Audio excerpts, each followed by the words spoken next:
rodoviárias, etc., para se perceber que estas cadeias, para funcionarem de forma adequada, não podem estar exclusivamente à espera do dia em que venha a taxa de infraestrutura em Espanha, ou que venha, digamos, um aumento proveniente da importação do CO2, para começar a perceber que há efetivamente oportunidades e que deve haver condições para complementar, primeiro provavelmente com o transporte marítimo e depois, se calhar mais adiante, se calhar tendo base o transporte marítimo e complementar com o transporte rodoviário. Não parece que seja uma discussão dicotómica, transporte rodoviário versus marítimo. Agora, não há dúvida nenhuma que o transporte marítimo agarrado a contentores tem um problema claro, nomeadamente nos componentes, por causa do volume tem, porque eu não esquecer que um caminhão, quando às vezes se diz que o comboio ou enfim, um navio tiram não sei quantos caminhões da estrada, é bom pensar que os caminhões de volume, não é, que trabalham com os componentes, são capazes de ter um caminhão, um volume de 3 contentores. Portanto, é fácil quando se fala de contentores de 20 pés com 20 toneladas ou com 12 ou 13, quando se trata de facto de contentores que têm 35 ou 40 metros cúbicos livres, úteis, no limite, e trabalhamos com caminhões de 100 metros cúbicos, é muito difícil, fazendo contas, aos valores atuais, que, enfim, encontremos assim tanta facilidade. Agora, não deve haver exclusivamente o foco naquilo que é o custo do quilómetro ou o custo do metro cúbico quilómetro destes tráfegos, porque há sinergias que podem e devem ser exploradas e deve haver, de facto, uma concentração na equação global dos custos globais da cadeia, de armazenamento, de transporte, de custo de aposta de estoque, etc. Fala-se também um bocadinho dicotomicamente entre aquilo que são as oportunidades no hinterland, digamos, natural do Porto de Setúbal e dos portos portugueses, nomeadamente com Espanha, e depois, bom, em alternativa a isto, ou complementarmente, ou em alternativa a isto, ou dicotomicamente falando, encontramos aqui, se calhar, outras oportunidades no que diz respeito, digamos, à inclusão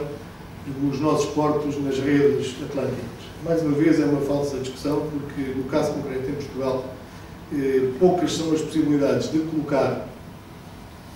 qualquer porto ou qualquer espaço como uma rede global, se nós não tivermos, de facto, uma exploração adequada do hinterland ibérico.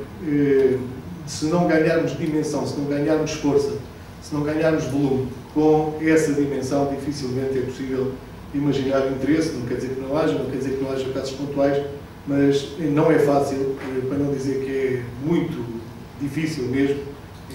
muito pouco frequente, desenvolver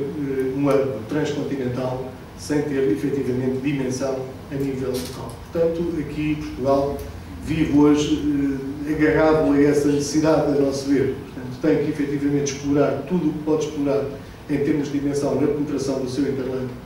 aqui a nível ibérico, para que consiga ajudar a colocar-se e a posicionar-se a nível transcontinental, nomeadamente a nível atlântico. Bom, são conhecidas efetivamente as questões fundamentais relativamente à exploração do hinterland. Eu creio que foi aqui o nosso companheiro da sessão anterior, Giovanni Bandini, que terá referido a importância que há de fazer ligações e de criar serviços e explorar opções dentro da Península Ibérica. Nós não nos devemos ficar com a ideia única de que nos basta fazer ligação de Madrid. Há vários motivos e há várias razões que nos levam a pensar que seria muito útil, apesar de poder parecer paradoxal, que nós conseguíssemos ter boas ligações a Barcelona e mesmo a Valência. Quanto melhor ligados os portos portugueses estiverem dentro da rede ibérica dos portos, mais são as oportunidades para os portos portugueses. Eu sei que isto não é propriamente uma evidência e é longe de ser pacífico, mas é a nossa opinião e estou a partilhá-la convosco. As ligações ferroviárias, aqui confundidas durante muito tempo como sendo a falta das linhas, que são realmente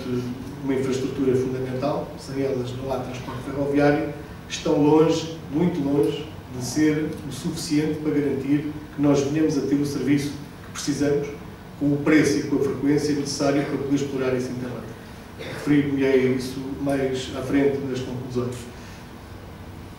O Portugal Logístico, que foi uma iniciativa importante do ponto de vista de equacionar a necessidade de criar redes, digamos, com terminais rodoferroviários. Nessa perspectiva, trouxeram ou contribuíram para poder fechar alguns dos missing links, ainda estão neste momento em curso algumas das obras, cometeram-se, enfim, alguns erros também à conta de uma visão demasiado superficial e generalista de poder ter os caminhos de ferro, de ter os portos todos ligados por caminho de ferro. Aveiro é um bom exemplo de como se ter, enfim, gasto mal o dinheiro, não porque não faça falta, porventura num outro horizonte temporal e numa outra ordem de prioridades, mas de facto não era de toda a prioridade do Porto de Aveiro. Portanto, isto não é ferrovia pela ferrovia, nem é ligar por ligar. Há que, obviamente, nos concentrarmos naquilo que são, no fundo, as necessidades dos nossos clientes, perceber como é que conseguimos criar redes para poder melhor os suportar e dar competitividade ao nosso território, e isso, de facto, não é ferrovia por ferrovia. No entanto, não há dúvida nenhuma de que houve algum contributo, enfim, importante para o fecho de alguns missing links. Também me referirei a isso um pouco mais adiante. O caso concreto aqui de Setúbal, como há pouco víamos, em relação aos componentes e aos veículos, nós temos já um tráfego razoável de veículos, temos uma oportunidade clara na exploração, pelo menos potencial, do tráfego dos componentes por esta via, e eu julgo que, mais uma vez, não porque estejamos a falar, neste caso concreto, nesta reflexão da exploração do Interland, e aqui vendo até de uma forma mais geral esse Interland e, digamos, a importância que tem a Península Ibérica, mas mesmo relativamente como a hub atlântica, que o norte da Europa pode efetivamente trazer algumas oportunidades para Setúbal. Isto era, enfim, apenas um ponto para reforçar a ideia de que, tendencialmente, em termos de competitividade, as redes, quer se queira, quer não se queira, independentemente do que os nossos portos façam ou não façam, tenderão a organizar-se cada vez mais nesta configuração, dadas as vantagens que existem. Nós, na Logistema, temos estado a trabalhar em vários projetos em simultâneo, porque, obviamente, este é um assunto que está na ordem do dia, os nossos clientes têm muita necessidade de refletir e de criar oportunidades por via desta mudança que está, de facto, a operar-se por via da globalização, e sabemos que isso, de facto, é algo que, independentemente das ações individuais de cada entidade, vai ser uma tendência. Naturalmente, quem perceber isso pode aproveitar melhor e, portanto, não vale a pena estar, às vezes, apenas a olhar para as circunstâncias ou para o curto prazo. Há que realmente perceber que é uma tendência e ver como poder tirar partido disso. E, portanto, neste caso em concreto, Setúbal como hub atlântico pode efetivamente ser algo que, por via apenas deste movimento, já de si tem efetivamente potencial. Em concreto, há aqui, no que diz respeito a este tráfego dos veículos, tem aparecido, e nós inclusivamente já tivemos a oportunidade de endereçar ao Governo algumas das queixas que os nossos operadores, nomeadamente os que aqui operam em Setúbal, operadores logísticos, têm relativamente às dificuldades de poder operar os fluxos da América Latina com fluxos, portanto, de veículos extracomunitários e mesmo com os da Península Ibérica, porque há aqui um conjunto de limitações que eu, pelo tempo, vou ficar focado apenas nas conclusões. Mas que o tráfego existe, que as oportunidades estão aí, estão. Há, de facto, que vencer algumas barreiras que ainda neste momento existem. Esta tripla, digamos, visão do que é, digamos, ou do que são as oportunidades, diz um pouco daquilo que há pouco referia, que é não ser possível ver, digamos, no hub atlântico, quer para o norte da Europa, quer intercontinental, sem a exploração daquilo que são o potencial a nível ibérico. Portanto, esta é uma conclusão importante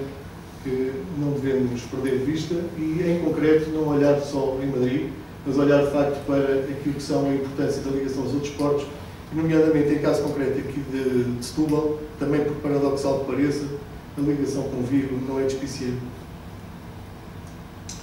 Isto é um caso de estudo aqui para falarmos um pouco sobre o que são, digamos, as comparações possíveis do potencial de Setúbal em relação a esta matéria com o Porto de Malmö, mas, enfim, não trazem nada de particular a nossa reflexão e pelo tempo. Eu vou ficar nos últimos dois slides porque parece que são aqueles que realmente